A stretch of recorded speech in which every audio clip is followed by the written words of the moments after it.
บายดีพี่น้องวันนี้ยินดีต้อนรับเข้าสู่ซองน้องปลาที่งานอินดีวันนี้กับเป็นมือเด็กน้องพี่น้องที่เฮาจะมีซองเป็นของตนเองแบบตื่นเต้นแน่นิดนึงเนาะเพราะว่าเฮาบ่เคยถ่ายคลิปในซองของตนเองเนาะแบบแต่ละเทื่อเฮาก็จะออกกล่องแบบกับพวกไอซูพวกไออาร์ไอตีสินะเฮาบ่เคยแบบมาถ่ายคลิปเองจังซี่เฮาก็จะตื่นเต้นแน่เฮาก็ยังบ่ฮู้ว่าสิแบบเป่าอีหยังจังซี่นะเดี๋ยวเฮาก็จะแบบพยายามไปเรื่อยๆนะพี่น้องแบบก่อนตะกี้นะที่เฮาบ่ทันมีซองแบบ FC ก็บอกว่าให้อยากให้เปิดซองให้น้องปลาสินะอยากให้น้องปลามีซองของตัวเองแต่บัดนี้ไอซูก็ได้เปิดให้เนาะเพราะว่าไอซูก็อยากให้ลองเบิ่งเนาะเพราะว่าน้องปลาก็จะเรียนจบม.7 แล้วเนาะเพราะว่าอีกประมาณ2 เดือนก็จะจบแล้วไอซูก็ได้ว่าลองเปิดซองให้เนาะอยากให้เฮาหันว่า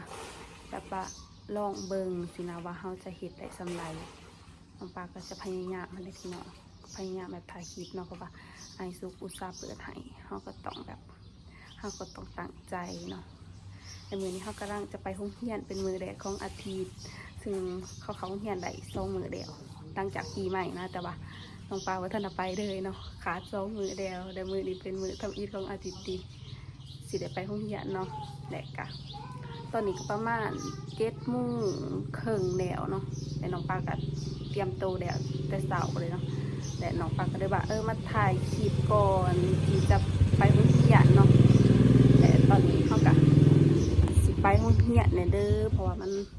กระเดิมสวยเดียวแต่เขาก็จะไปหับหมู่อยู่ที่ดีนะพี่น้องเพราะว่าหมู่เพิ่นบ่มีรถไปโรงเรียนและเขาก็จะได้ไปหับเพิ่นและเขาหอโรงเรียนแล้วเขาจะถ่ายให้เบิ่งนะพี่น้องแต่ตอนนี้สิไปได้เลยเพราะว่าเดี๋ยวสิเขาหอวัฒนเนาะอาจารย์ศิลามาพี่น้องตอนนี้เขาก็หอที่แล้วเนาะเขาหอเถื่อนหมู่เขาเดียวเขามาหาเพิ่นแล้วเนาะเพิ่นยังแต่งโตอยู่เดี๋ยวขาเพิ่นก่อนแป๊บหนึ่งนะเดี๋ยวขาเพิ่นก่อนพี่น้องดีเด้หมู่เขาเนาะสวัสดีเกาะคาราติสวัสดีจะกันแนะนำสื่อจะในตีสื่อเบียเป็นสื่อสาวเบียบ้านคีดีเนาะพี่น้องสาวงามบ้านคีดีไม่เห็นเขาก็มาหับเพิ่นคู่มือหันเนาะเพราะเพิ่นว่ามีรถไปว่าใครเอามาเขารถเดี๋ยวเขาสิไปห้องใหญ่เลยโอเคนี่ก็สวยเลยเนาะแบบเพื่อออกมาแต่ต่างๆนะพี่น้องเพื่อสีขี่รถออกมาอีกแต่เพื่อสีขี่รถเข้ามาคีดีมันก็สวยนะคะเดี๋ยวเขาสิไปห้องเหียนกันเลยพี่น้องเลยเดี๋ยวเขาสิให้หมูถ่ายตอนขับรถให้เบิ่ง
ตอนนี้เขาก็หอดแล้วเนาะเขาหอดตรงเนี้ยเนี่ยเขาเอาขุดในบ่อหลดแล้ว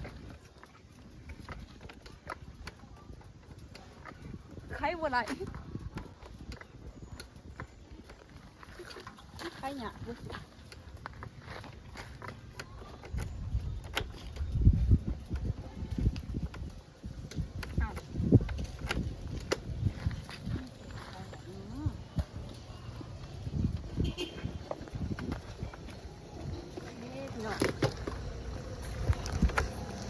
อมเฮียนแล้วเนาะไปโรงเรียนนี่เนาะนี่คือโรงเรียนเนาะเดี๋ยวเบิ่งนะเขาจะถ่ายรีวิวโรงเรียนให้เบิ่งเนาะพี่น้องเนาะ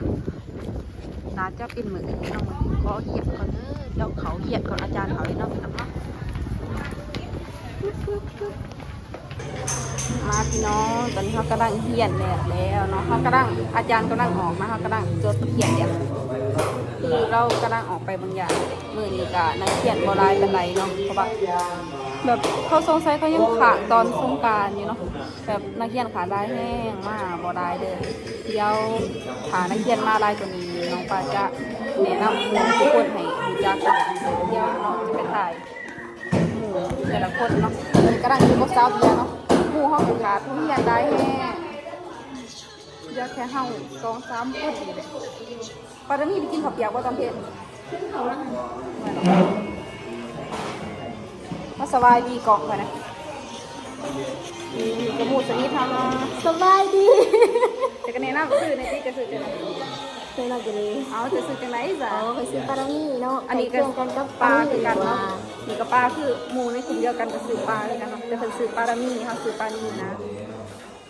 มีเพิ่นคือขนาดหอเนาะขนาดของเบอร์ 1ขนาดของเบอร์ 1เลยกันเอาว่าที่ขอสีแน่นะ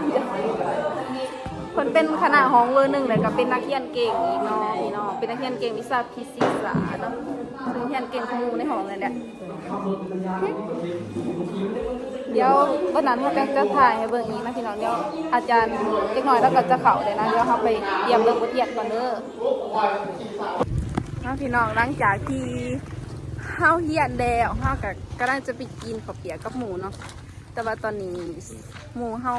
เพิ่นไปเซ่เนาะซาวเบียเขาก็ได้มากับหมูอีกคนหนึ่งเนาะหมูสนิทเฮาเองนะทุกคนแนะนำสบายดีก่อนค่ะนะสบายดีโซเด้อเอาเดี๋ยวบอกดีๆใดข่อยเอาลง YouTube หมูเฮาเพิ่นเป็นคนที่แบบกวนๆเนี่ยเนาะพี่น้องเพิ่นบ่จักพวกอิหยังดอกบอกให้สบายดีก่อนเอ้าสบายดีเพิ่นค่าเกินเนาะมากับหมู2 คนนะพี่น้องเขากำลังจะไปกินข้าวเปียกอยู่หาดดังหอเนาะอยากไปเด้อหมูเขากับหมูสนิทอีกผู้หนึ่งกับบริมาเอาเหี้ยนเนาะพี่น้องกับเงาง่อยๆแน่เพราะว่าหมูบริมาครบเดี๋ยวไปหาข้าวเปียกมาพี่น้องตอนนี้เขาก็หอนหาเฟอร์เลยเนาะหาเปียกแต่ตอนนี้เปียกมากกำลังจะกินสั่งแป๊บเดียวไปแล้วมือนี้คนโบราณเป็นไรไปอย่าเปิดตอนนี้เขาก็มากินกับหมูเนาะแต่มันไม่มีคนถ่ายให้เนาะพี่น้องแล้วเขาก็จะกินเพราะไม่อยากกินก่อนเด้อเดี๋ยวเขาอยากได้กินก่อนพี่น้องมาพี่น้องตอนนี้เขาก็กินข้าวเปียกแตวเลยเนาะเขากำลังสิกับเมื่อหอแล้วตอนกินเขากับบริถ่ายเนาะเพราะว่าแบบมันมีคนถ่ายหายนะแล้วแบบคนในหานกับแบบหมู่กับโบยูเนาะหมู่ผู้หนึ่งกับไปเซ่เลยอีกผู้หนึ่งเขากินเขาถือเขามากินพี่น้องแต่อีกผู้หนึ่งกับบริมาซึ่งเมื่อนี้คนขาต้องเหียดได้แห้งเนาะก็เดือแต่เฮากับหมู่อย่างต้องการ2 คนสบายดีกล่องคนนี้ที่ เราเป็นคนขี่อายเนาะพี่น้องไปเด้อเดี๋ยวเขากลับหอกันเด้อพี่น้องเด้อตอนนี้เขากระดังหอดหองเนาะพี่น้องเนาะหมูเขากระดังนั่งกินข้าวอยู่มันกินข้าวคนเดียวเมืองนังคนเดียวกินข้าวคนเดียวไปตลาดคนเดียวคือปกติเขากะกินข้าวน้ำกันเนาะพี่น้องแต่ว่ามื้อนี้ซอปลาบริถือเขามากินนะเพราะว่าบริเห็ดกินมากเนาะก็ได้หมูก็ได้ต้องได้นั่งกินเขาผู้เดียวเนาะแถมปกติหมูเขาสิมาเฮียนได้กว่านี้เนาะแต่นี้มันแถบสิบ่มีคนเลยนะแบบบ่หูว่าไปใส่เบิดคือผ่ากันขาต้องเฮียนได้กับบ่หูเดี๋ยวเขาไปเขียนบทเรียนต่อก่อนบทเรียนเขายังขางได้เนาะเดี๋ยวเขาจะจดบทเรียนให้มันเดี่ยวมาพี่น้องหลังจากที่เข้าเฮียนแล้วนะครับเลขเนาะ คือตอนแรกเขาก็จะแบบว่าเอาให้งานเก็บขี้เหงื่อในแบบว่าเดินโรงเรียนในหอแม่เนาะแต่คลิปนี้ก็จะสิ้นสุดตรงนี้เด้อพี่น้องคลิปนี้ก็เป็นคลิปแรกที่น้องปลาเลยถ่ายคลิปเนาะได้แบบว่าเปิดส่องเป็นของตนเองถ้าว่ามีข้อผิดพลาดบนใดหรือว่ามียังที่อยากแนะนำน้องปลาก็แนะนำมาหลายเด้อพี่น้องเพราะว่าน้องปลาก็ท่านมีประสบการณ์นะถ้าว่าทุกคนอยากแนะนำหรือว่าแบบติบอนใดส้มบอนใดก็สามารถคอมเมนต์มาได้เด้อน้องปลาก็จะเอาไปพัฒนาเอาไปปรับปรุงตนเองเนาะให้มันดีขึ้นกว่าเก่าเพราะว่าในด้านการเบาหรือว่าการเฮ็ดคลิปก็จะแบบพยายามพัฒนานะให้มันดีกว่านี้ให้ทุกคนแบบว่าซอยติซอยส่งได้เด้อในคลิปนี้ก็จะเบิดเพียงเท่านี้เนาะถ้าว่ามักกะอย่าลืมกดไลค์กดแชร์กดติดตามให้น้องปลาให้ส่องผ่านไว้เด้อแต่คลิปนี้ก็จะจบเพียงเท่านี้เด้อพี่น้องเด้อฝากเป็นกำลังใจให้น้องปลาในคลิปต่อไปเด้อบ๊ายบาย